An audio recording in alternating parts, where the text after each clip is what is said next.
Bonjour à tout le monde, ici Jean-Claude Sely, guérisseur, magnétiseur en Suisse. Tout d'abord, êtes-vous bien abonné à ma chaîne YouTube?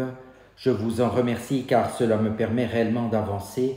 Ensuite, merci de liker ma vidéo si vous l'appréciez.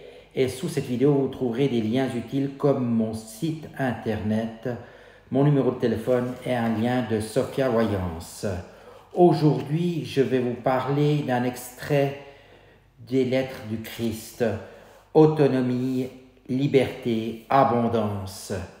La porte-parole qui a retranscrit ces lettres et qui est restée anonyme selon le souhait du Christ pendant presque 50 ans de purification graduelle, a reçu en pensée et communiqua avec lui.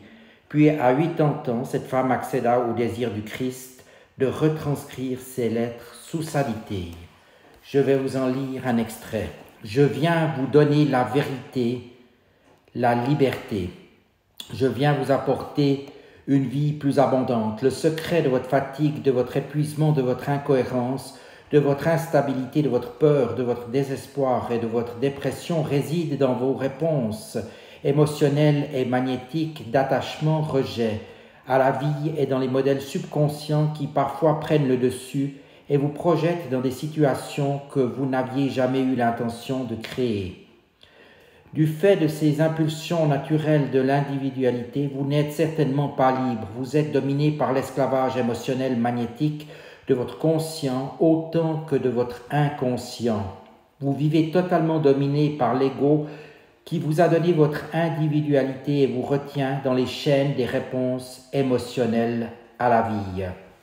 Cependant, pour le chercheur sincère et ardent, suivant avec joie le sentier de la conscience christique ou voie christique qui le conduit à méditer et pénétrer dans les secteurs émotionnels et magnétiques du cerveau, vient le moment de l'illumination.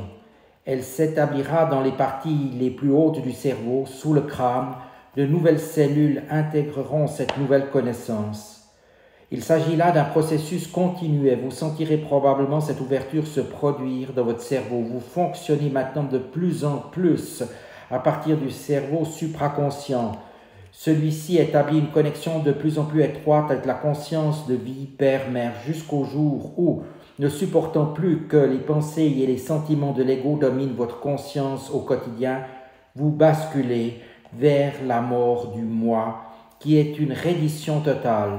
Lorsque cela se produit, la conscience de vie père-mère remplit votre vision à l'exclusion de tout autre. Vous entrez dans les fréquences de conscience de ce que j'ai appelé sur terre le royaume des cieux. Cette phase se caractérise par un changement progressif du genre de vie que vous aimiez auparavant.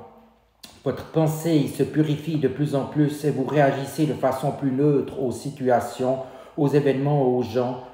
Vous pourrez être émotionnellement moins touché qu'auparavant. Vous serez alors dans les premières longueurs d'onde de ce que vous appelez l'amour inconditionnel et vous ferez toute chose en vue de la promotion du bien suprême de chacun, en vue de sa croissance, de sa nutrition, de sa guérison, de sa protection, de la satisfaction de ses besoins légitimes dans un système de loi et d'ordre. Vous aimerez plus profondément que jamais, mais il y aura plus ce sentiment humain qui cause souvent tant d'erreurs dans la communication et l'action.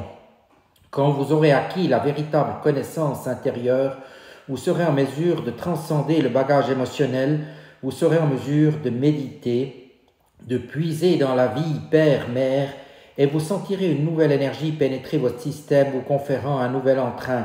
Vous rirez, serez plus espiègle, trouverez le bonheur dans de petites choses, vous aimerez le monde, vous sentirez rempli de gratitude à chaque petit bienfait reçu. Vous verrez les bienfaits se multiplier et se répandre chaque jour dans votre vie. Comment se comporte la personne qui a réussi à se libérer de l'ego? Finalement, une telle personne est totalement libérée de la peur. Elle a l'absolue conviction que partout où elle se rend, elle est protégée. Bien qu'elle puisse traverser des expériences potentiellement dangereuses, elle en sort indemne. Elle sait qu'elle n'a nul besoin d'épée ou d'armes à feu pour se protéger. Elle est protégée contre toute négativité où qu'elle se trouve. Elle ne craint aucune maladie sachant bien que tout ce qui dans son corps a été créé pour le maintenir en bonne santé est opérationnel et agit efficacement. Elle sait qu'elle ne manquera jamais des choses nécessaires à la vie heureuse et confortable. Elle loue et remercie continuellement la vie Père-Mère pour toutes choses déjà reçues et à venir. Elle sait qu'elle sera guidée pour être à la bonne place au bon moment. Elle sait aussi qu'elle peut demander tout ce dont elle a besoin et que la réponse viendra rapidement. Mais la demande émane de son centre spirituellement illuminé. Aussi ne cherche-t-elle jamais rien à des fins égoïstes, mais prie toujours pour obtenir des choses également bonnes pour son environnement, sa communauté, sa famille, ses amis. Elle a l'esprit ouvert, sachant que la vérité est infinie et que même si elle en sait déjà beaucoup, il y a toujours une dimension supérieure à explorer. C'est ce qui rend la vie dans toute dimension et même dans les royaumes célestes de la conscience si exaltante et si riche en signification.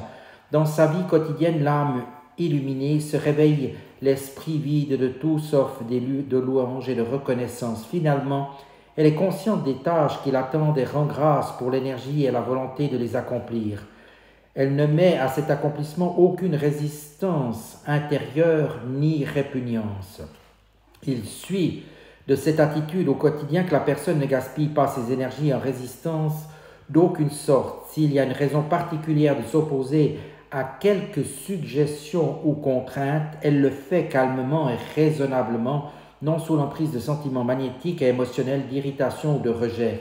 Elle devient un observateur impartial, accomplissant la chose juste au bon moment.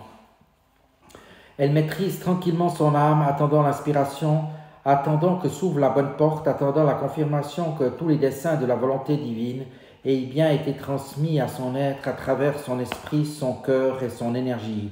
Cette personne devient ainsi un être humain véritable manifestant la conscience de vie Père-Mère. L'homme s'investit en outre de certaines caractéristiques féminines d'amour universel, devenant la personnification de l'amour intelligent ou de l'intelligence aimante. La femme s'investit de certaines caractéristiques masculines de force et d'un sens prononcé de la direction. Si quelqu'un a besoin d'un enseignement, cet homme ou cette femme fait preuve d'intelligence aimante et s'instruit par ses paroles. S'il y a besoin de guérison, il ou elle fera preuve d'amour intelligent et la personne sera guérie. Voilà le but que je vous recommande affectueusement. Le chemin de la conscience christique est tracé dans ces lettres. Lorsque vous l'atteindrez, vous vous réjouirez et direz que cela valait tous les moments difficiles vécus sur le sentier rocailleux et chaotique, qui seront alors à jamais derrière vous. Vous serez libre d'accéder à des dimensions supérieures qui vous apporteront de nouvelles expériences et de nouvelles joies. Vous deviendrez les fondateurs d'un nouvel ordre sur la terre qui sera lui-même l'avant-garde d'une nouvelle vague d'évolution spirituelle. Quand cette évolution spirituelle se diffusera à grande échelle dans bien des années à venir, les gens apprendront finalement à vivre en paix. Ces choses arriveront à coup sûr, car les graines d'un tel avenir ont été semées dans ces lettres. Quiconque les accueille en sa conscience et conserve la foi verra leur floraison de beauté, joie et harmonie et cueillera leurs fruits dans sa vie quotidienne. Croyez, car moi, le Christ, j'ai parlé. Voilà, j'espère que ces quelques phrases d'une des lettres du Christ vous apportera réflexion et vous permettra d'aller encore plus loin dans votre élévation spirituelle. Je vous remercie de votre attention et vous dis à tout bientôt.